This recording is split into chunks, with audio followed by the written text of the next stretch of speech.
Kenapa orang tidak istiqomah? Kita tidak istiqomah. Kita lihat penyebabnya ya. Satu, penyebabnya kita menurun kualitas ibadah kita dan sebagainya itu karena senang ke dunianya meningkat. Tidak ada yang lebih pahit dari berharapnya hati kepada Allahumma aftah lana hikmataka ya Allah.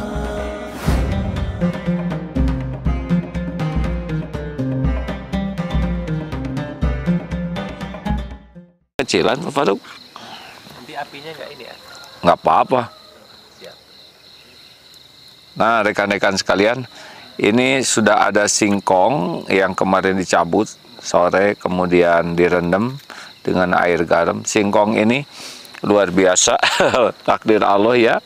Allah siapkan singkong, hanya ditusukkan saja batangnya tumbuh, kemudian besar, berbunga ke dalam ininya, dan ternyata karbohidratnya sangat bagus, antioksidan juga di sini bisa mengurangi kolesterol kalau dimasaknya dengan benar ya.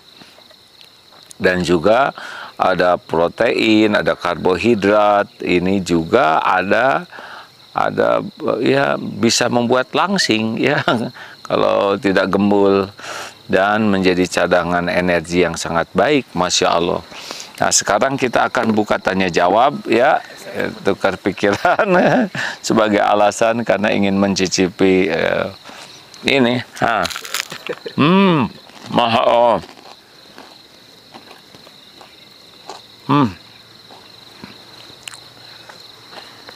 Silakan. Masya Allah. Dosa. Ngabibita nggak ngasih. Lanjut, silakan kawan-kawan. Ayo Pak Faruk. Ya Pak, dipersilakan dulu untuk mengetik pertanyaannya di media sosial. Iya, coba silakan diketik di media sosial atau di Zoom. Juga menyimak nih ya.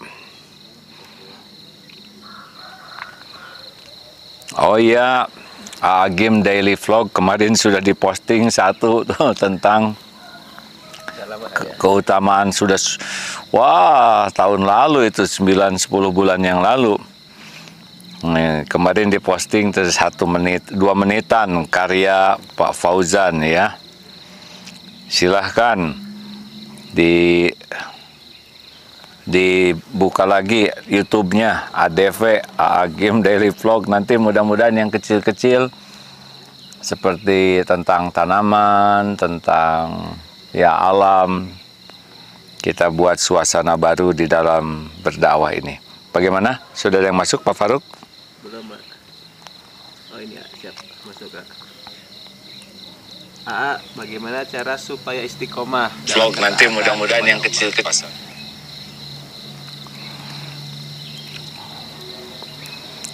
Bagaimana supaya istiqomah dalam taat? Sekarang kita lihat dulu ya keutamaan orang yang istiqomah itu.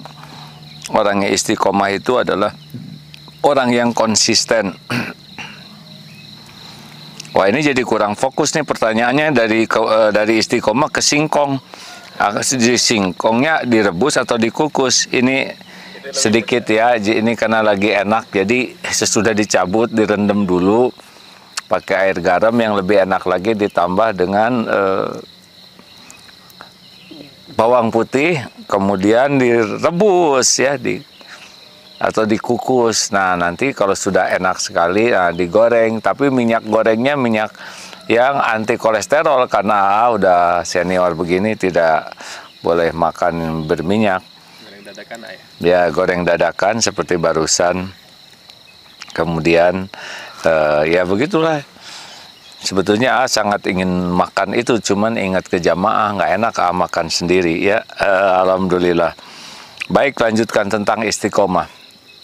Kenapa orang tidak istiqomah? Kita tidak istiqomah. Kita lihat penyebabnya ya. Satu, penyebabnya kita menurun kualitas ibadah kita dan sebagainya itu karena senang ke dunianya meningkat. Keinginan-keinginan duniawinya menjadi lebih sibuk. Apakah keinginan benda, keinginan populer, keinginan banyak subscribernya, keinginan banyak follower, keinginan, pokoknya kalau udah ada keinginan sesuatu tentang duniawi ini, itu kecenderungannya akan menguras pikiran, menguras hati, dan menguras waktu kita juga. Jadi jangan heran orang-orang yang banyak keinginan tuh sholatnya itu basa-basi, jadinya lebih sibuk ke pikiran dalam sholatnya juga keinginannya. Nanti ngajinya jadi hilang, zikirnya juga hilang ya, atau berkurang jauh, atau dilakukan tapi nggak ada ruhnya. Nah, biasanya ini orang itu bakal gampang lupa ke Allah kalau dia sudah sangat senang kepada duniawi. Pertanyaannya gimana? Kita kan harus punya keinginan, benar. Tapi ketika punya keinginan, harus yakin bahwa keinginan kita tuh hanya bisa terwujud dengan izin Allah. Dan hanya Allah yang tahu keinginan kita ini membawa kebaikan atau keburukan. Dan kita harus mintanya ke Allah terhadap keinginan. Jadi jangan keinginan saja, Allahnya nggak ada. Padahal yang menguasai yang kita inginkan adalah Allah. Yang tahu bakal bawa baik atau tidak keinginan kita juga Allah. Makanya kalau punya keinginan, jadi perbanyak minta ke Allah. Minimal istighfar. Minta ampun, karena biasanya aduh kalau udah ingin sesuatu tuh pengen ada, pengen terwujud, pengen segera ada, dan semua harus jadi gampang. Dan ini harus istighfar, hadirin. Karena ngerusak sholat, ngerusak ngaji, ngerusak zikir, ngerusak tahajud, ngerusak munajat kita, dan merusak juga sedekah-sedekah kita lainnya. Karena bisa berkurang sedekah gara-gara keinginan kita ingin terkabul. Jadi ingat keinginan, istighfar, minta ampun, minta tolong ke Allah, minta petunjuk. Harus ini masuk keinginan, tutup dengan. Jadi keinginannya boleh ada, tetapi keinginan ini menjadi pendekat ke Allah dan menjadi jalan syukur terhadap apa yang ada. Nah, menjadi rusak ke istiqomah kita kalau nggak ingat ke Allah. Yang kedua, yang biasanya membuat kita kurang istiqomah itu sesudah didominasi keinginan. Yang kedua adalah kawan, ya. Kalau kawan-kawan kita ini orangnya lupa ke Allah, itu aja dunia aja yang diobrolkan tuh. Udah lupa kita juga ke bawah. Maka jangan salah milih teman. Yang ketiga, maksiat, ya.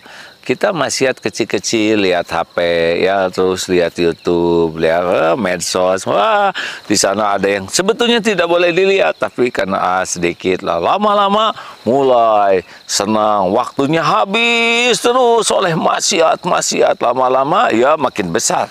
Maksiat besar itu adalah diawali dari maksiat kecil. Nah, makanya kalau orang-orang yang menganggap remeh maksiat itu, rusak.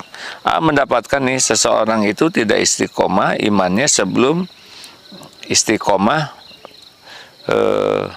maaf ya di sini ada yang nantinya itu ujungnya itu istiqomah lisannya. Semalam belajar dapatkan.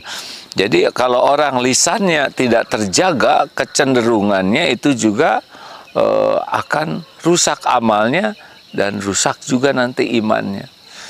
Maka orang yang tidak pandai menahan lisan itu mungkin sekarang pasangannya dengan tulisan, ya, di sini, ya, di tangan.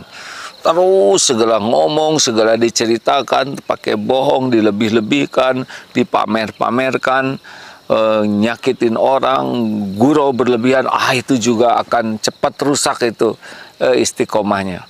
Karena biasanya kalau ingin baik itu hatinya tuh dari lisan dilatih.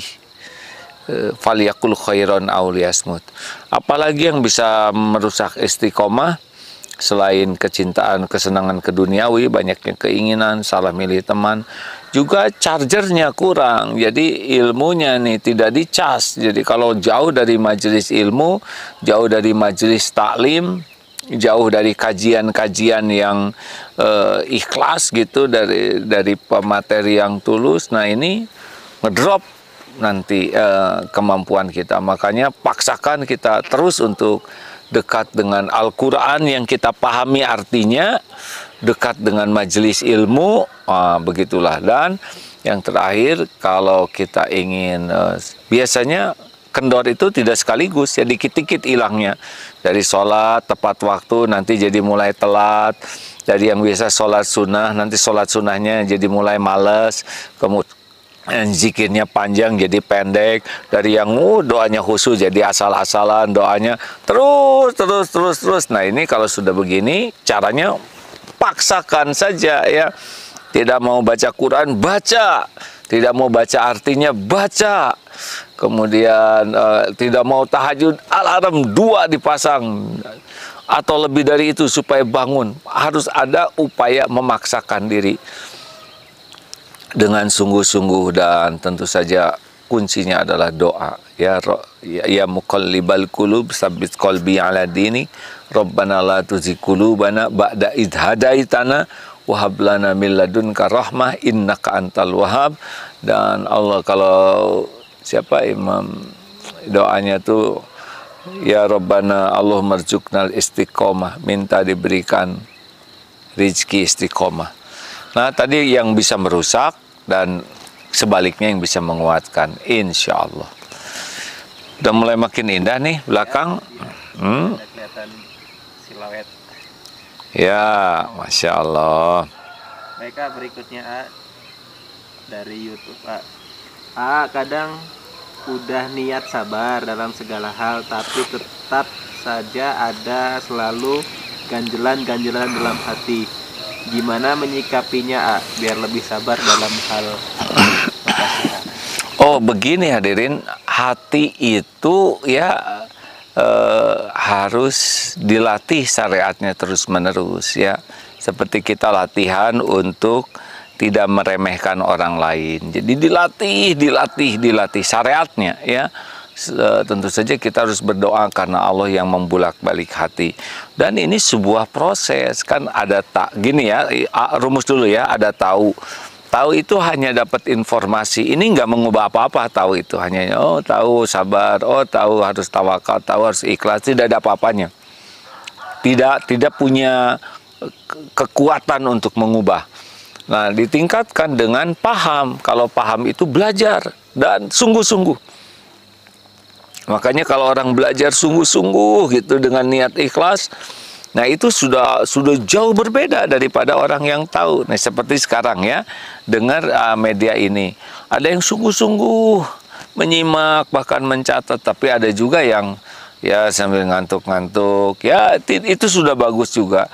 Ada yang sambil masak, ada yang sambil olahraga, itu juga bagus ya, karena memang menjadi kewajiban lainnya. Tetapi ada yang tidak serius, sibuk saja dengan HP dan sebagainya, itu juga ada bagusnya tapi ada kurang seriusnya. Nanti yang dapat itu adalah siapa? Ya walladzina jahadu fina lanahdiyannahum subulana.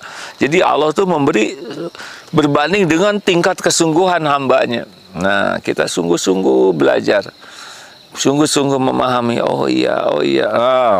Ini udah besar nih, dari tahu sabar menjadi paham sabar. Tapi ini belum apa-apa, harus ada riyadhah, mujahadah dengan sungguh-sungguh. Latihan sabar, seperti tahu kuda, belajar kuda, paham, lalu berlatih berkuda jadi bisa. Nah, udah bisa tuh nanti bisa berhenti juga nih. Nah, itu kuncinya adalah dengan pembinaan tadi supaya istiqomah. Tahu, paham, bisa istiqomah. Nah, yang menjadi karomah itu adalah istiqomah. Jadi terus harus tidak boleh mengenal lelah ya. Lanjut. Baik, berikutnya dari Facebook. Bagaimana tipsnya supaya benar memilih teman, nggak sampai salah? Ya, sebetulnya ya, teman yang baik yang baca dalam hadis itu, yang kalau kita bertemu dengan orang tersebut, kita jadi ingat Allah nih. Karena orang itu hatinya ingat aja ke Allah, keyakinannya bagus ke Allah, sehingga tanpa disadari kalau bertemu dengan beliau itu sikapnya, ucapannya itu jadi ilmu yang membuat kita ingat ke Allah. Terus lihat perilakunya, kita juga jadi ingat kepada kehidupan akhirat ya, karena orang itu selain ingat ke Allah juga ingat kepada akhirat, sehingga membuat kita lebih sibuk dengan ingat akhirat, dengan kesibukan dunia yang jadi bekal akhirat.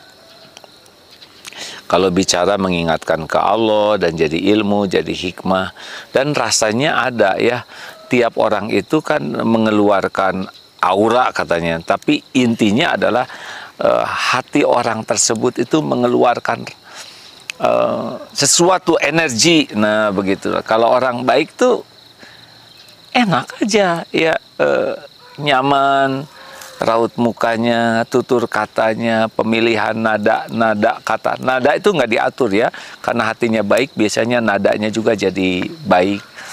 Kalau orang itu nyaman dengan dirinya, dia akan nyaman juga dalam bicara, dalam bersikap kepada kita ya. Walaupun sulit kita mencari orang seideal itu, tetapi itulah dirasa-rasakan ya. Orang yang banyak mengingatkan ke Allah, orang yang banyak membuat kita mau berubah ya, ingat ke akhirat. Nah kurang lebih begitulah ya. Yang minimal yang jangan yang maksiat dan jangan yang sia-sia. Lanjut. Baik, berikutnya A, bagaimana menyikapi fitnah? Kaitannya dengan tidak menyandarkan hati ke makhluk. Karena efek fitnahnya menjadi putus komunikasi dengan beberapa orang yang sebelumnya hubungan kami baik, sangat baik. Apakah kita harus mengklarifikasinya, A? Ya, jenis-jenis fitnah itu beragam ya. Ada yang berat, besar, ada yang sedang, ada yang kecil, ada yang harus ya udah kita biarkan aja. Tapi ada yang harus kita klarifikasi karena itu menjadi kebaikan. Ada yang harus kita yang proaktif menyelesaikan masalah. Jadi diukur saja dulu fitnahnya itu ya. Ada yang misalkan lagi sangat emosi, yang kalau kita ketemu juga dua-duanya lagi emosi, maka nggak bagus ketemu tuh ya. Udah, jadi niatnya redakan dulu emosinya begitu ya. Tidak harus saknya, oh sekarang juga harus selesai. Tunggu dulu ya. Ternyata di dalam dakwah Rasulullah juga ada hal yang seperti tentang riba, tentang khamar, itu ada proses ya. Karena memang tidak semua seperti membalikan tangan. Jadi kalau memang suasananya sedang panas, ya langkah pertamanya adalah mendinginkan dulu. Kalau sudah dingin, sudah sama-sama jernih, bisa mengklarifikasi dengan baik. Tetapi ya kita lakukan semua ini lillahi ta'ala. Kita tidak bisa maksa orang menjadi paham, tidak bisa maksa orang menjadi langsung setuju ya. Nggak apa-apa, yang penting kita bicara yang baik, yang benar, dan yang membulak-balik hati adalah Allah. Jangan lupa mendoakan. Tidak terasa ini. Iya. Jam 5. Jam 6. Masih 5 menit lagi, A. 5 menit lagi ya. Ini ujian. Harus sabar. Itu singkong udah besar-besar pohonnya. Wah, kemarin nyabut satu dalam. Wah, Masya Allah ya Allah membuat singkong itu hanya batangnya saja begini cep ke atas, berdaun besar, kokoh, rindang ke bawah, dan buahnya di dalam tuh banyak sebesar ini. Coba mana nih singkongnya tuh? Ini wah. Tuh coba lihat, waduh bayangkan, Masya Allah, ini bisa makan seharian segini. Juga untuk main kasti dan sebagainya jangan ya. Singkong bakar, cuma singkong ini mengandung sianida, terutama kulitnya ya. Sebaiknya tidak dimakan mentah-mentah. Jadi harus dimasak, tidak boleh mentah. Itu yang saya dapatkan ya, karena belajar dulu. Terakhir. Baik, berikutnya A, bagaimana menghadapi tetangga yang dengki, iri, dengki A di depan kita dan bermuka dua. Di depan kita baik tapi di belakang ngomongin A.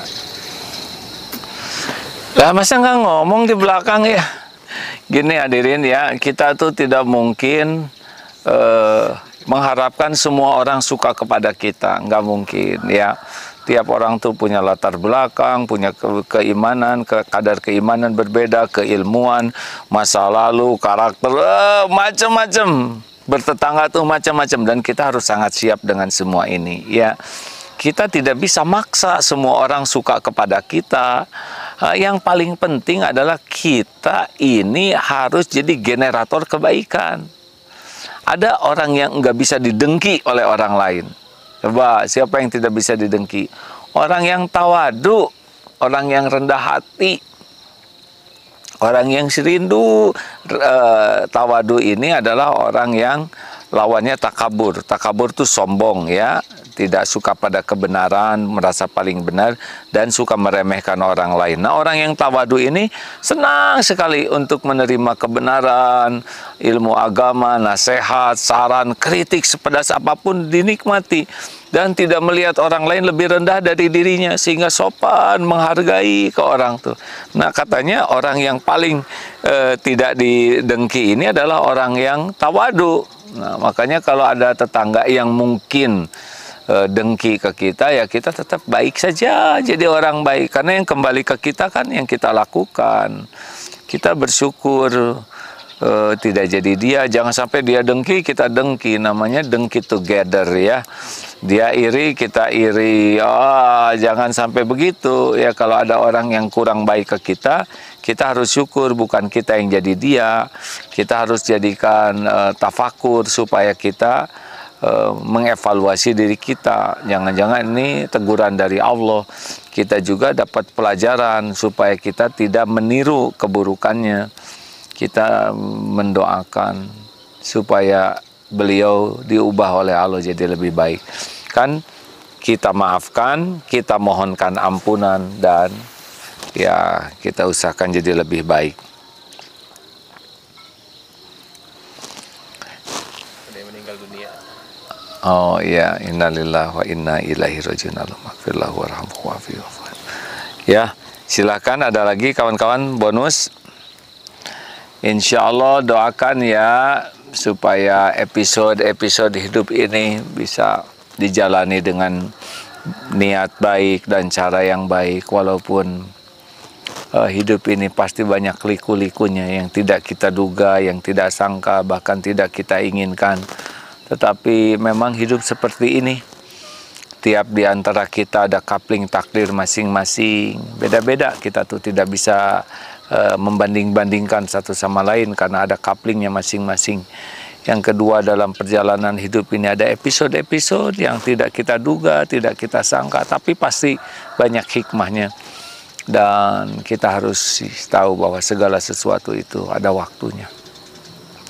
Mudah-mudahan apapun yang terjadi semuanya jadi kebaikan bagi dunia akhirat kita semua. Selamat Tahun Baru Hijriah 1443. Marilah kita hijrah dari berharap, bersandar, bergantung kepada makhluk menjadi hanya berharap dari Allah Subhanahu wa taala. Dari orang yang ingin dipuji makhluk menjadi ingin dipuji oleh Allah yang Maha Menatap. Dari orang yang mencari kedudukan di sisi makhluk, sibuk mencari kedudukan di sisi Allah penguasa jagat semesta yang maha sempurna.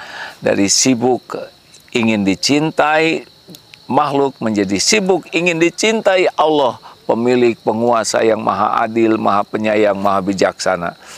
Hati kita hijrah kepada Allah, walaupun tubuh bersama makhluk-makhluk rasakan, insya Allah jauh lebih tenang. Dan akhlak kita pun insya Allah akan jauh lebih mulia. Serta kapanpun kita wafat, insya Allah semoga Allah menyelamatkan dunia akhirat kita. Terima kasih sahabatku sekalian. Assalamualaikum warahmatullahi wabarakatuh. Subhanakallahumma bihamdik, asyhadu alla ilaha illa anta, astagfiruka wa atubu ilaik. Dah boleh makan ini belum? Boleh, boleh. Alhamdulillah. Masya Allah.